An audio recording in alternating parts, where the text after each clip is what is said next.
Are you a psychologist or a therapist who want to see happy clients? What would it like to have better outcomes in your therapy? We have gone through such challenges ourselves, and in this video I am going to share some evidence-based data on how you can improve the effectiveness of your therapeutic practice.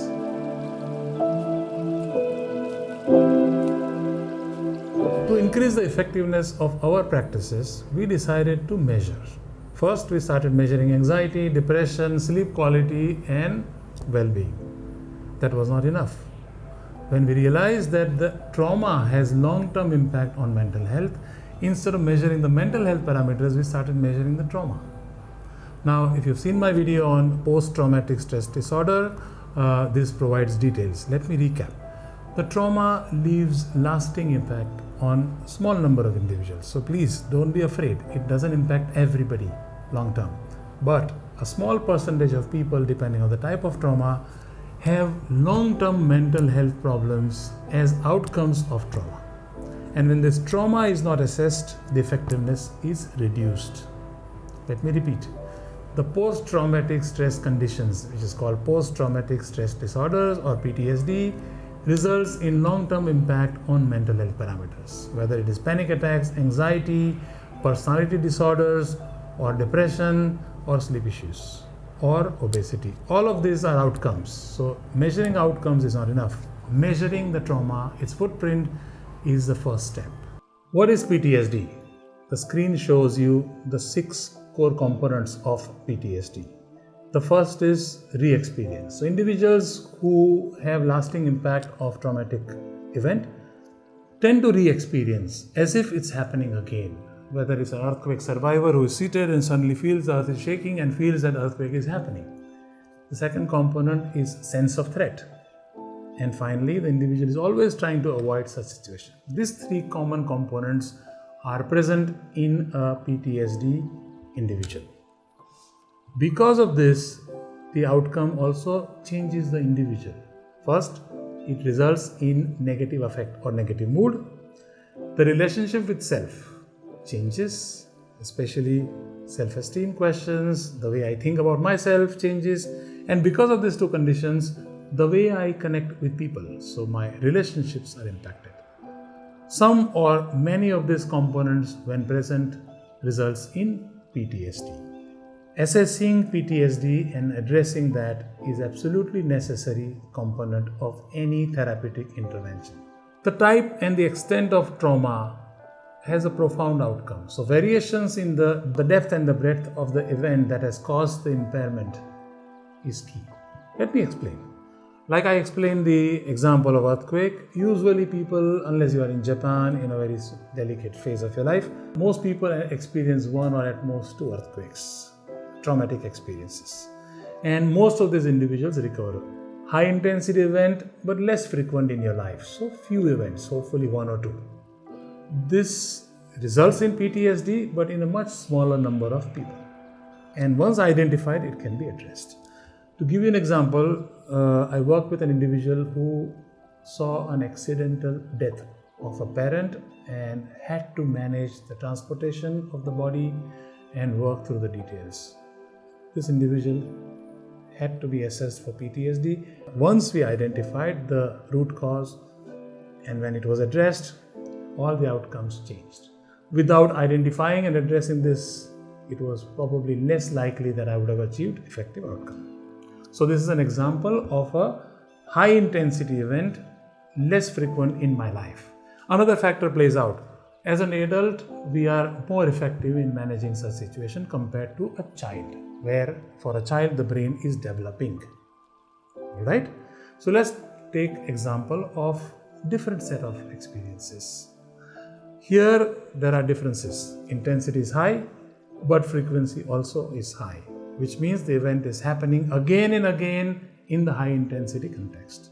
And finally, when it gets messy, is this happens to a child. Having worked with many individuals with all kinds of childhood experiences, we realize that DSM-5 based PTSD assessment is not sufficient. That led us to studying the ICD-11, again details on the text, ICD-11 has differentiated between simple PTSD and complex PTSD. As you can see now on the screen, the first three components and some form of functional impairment is present in simple PTSD.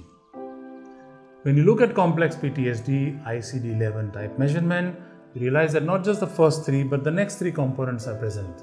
The individual begins to feel very depressed, has major impairment on the affect or the mood, begins to change the relationship about self, the way I think about myself, and it impairs my relationship with other people.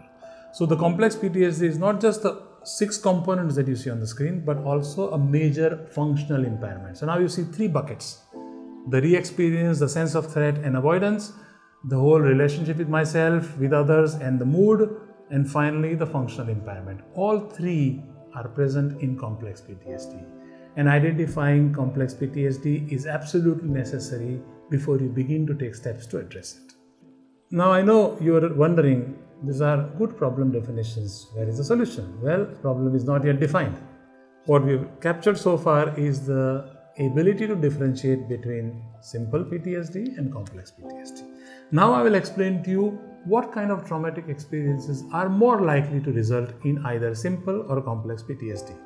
Our data of 16 such experiences, especially between age 3 and 18, have long-term impact on the mental health of the adult 10, 20, 30, 40 years later. However, the most common conditions are in 2 groups. One, interpersonal adverse experiences, and the second, experiences in the environment that we call violent family environment. Let's take the first one. The interpersonal adverse experiences happen on the individual. Examples: physical abuse, emotional abuse, sexual abuse, and emotional neglect. Unfortunately, in 80% of the individuals who have PTSD or complex PTSD, 3 of these 4 experiences are present. 3 of the 4 experiences, which we call interpersonal adverse experiences, are present in PTSD individuals. So identifying and through your own methods or our methods, addressing those emotional footprints is absolutely necessary. This is the first, interpersonal childhood experiences. Second group of experiences we call violent family environment. The examples here include, of course, physical abuse, parents fighting, verbally or intimate partner violence, domestic violence where father or mother are hating each other, and finally emotional abuse. So when again more than 80% of the PTSD individuals have 3 of these violent family environment experiences present. So when you look at 2 groups of experiences, interpersonal adverse experiences and violent family environment, they contribute significantly to the likelihood of individual experiencing the symptoms of PTSD.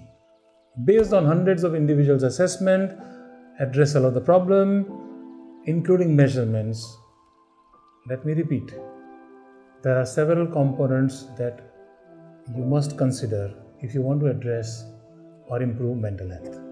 First, understanding the types and the extent of adverse childhood experiences.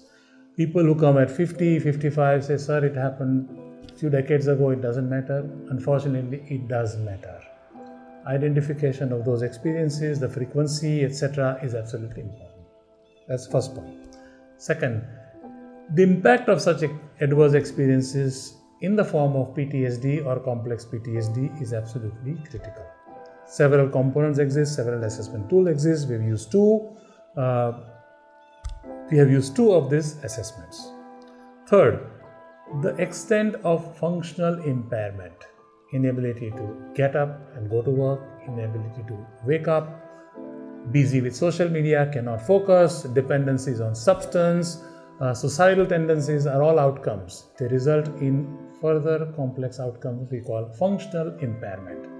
This is the third point. And fourth, the interaction between adverse experiences, PTSD, complex PTSD, and functional impairment is critical. And the final, how combination of this impairs anxiety, depression, well-being, and sleep quality. When you understand all of this, that is the first step in defining the problem. And once you define it, you can address the emotional footprint of such complex experiences and the outcomes will improve. I will talk about the outcome in the subsequent video. So I hope you now understand that addressing mental health requires a lot of digging work, identifying the root cause. And the root cause is absolutely a critical element before we address the problem.